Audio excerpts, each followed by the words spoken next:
Sa isang school, may isang estudyante na napapansin na maraming classmates niya o students ang nahihirapan maghanap ng affordable breakfast bago magsimula ang klase.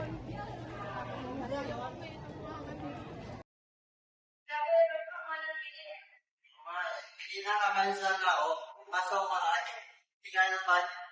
Wala naman ako na student budget prep. Oo, ayun, ikaw, naisip ka ba na o ilagay na natin? Okay. Still. Pwede siguro kasi muna lang yun eh. Yun na lang. Okay. May stock ka pa ba ng manok tsaka itlog? Naubusan kasi ako ng stock. Hello, Shane. Meron pa naman. Kailan mo babala ko niya? Bukas na sana eh. Pwede ka kaya bukas? Oo naman, pwede. Sige, salamat. Hello, Shane. Saan pa tayo nagkikita? Dito na lang sa dating dagdagan. Okay, sige, pamunta lang. Sige, tayo dito.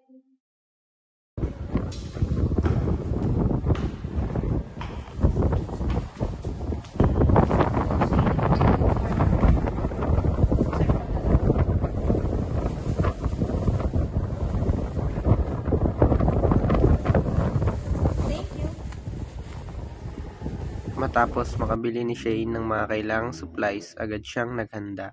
Ginamit niya ang mga ingredients at maingat na ginawa ang kanyang ibebentang pastil. Simple lang ang proseso, pero puno ng effort at determinasyon. Dito nagsimula ang unang produkto ng kanyang maliit na negosyo.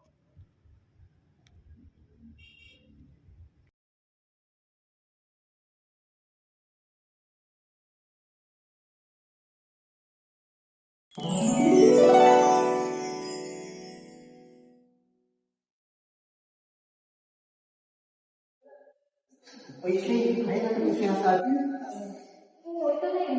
Bibili ka? Oo, magkano ba? 50 lang. Sige ko. Ano yung nalasa na ito? Sarap yan. Gawa ko yan eh.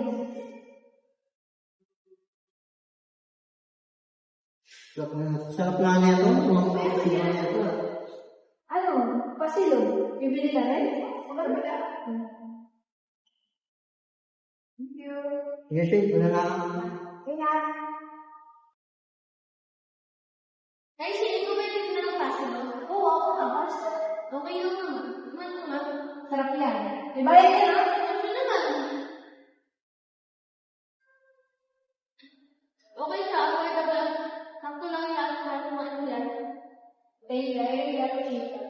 Recommend ko lang sa'yo maintain mo lang yung quality at consistency nito at saka sa quality. Dahil sa feedback at recommendation ni Neslin, mas naging motivated si Shane na palaguin ang kanyang negosyo.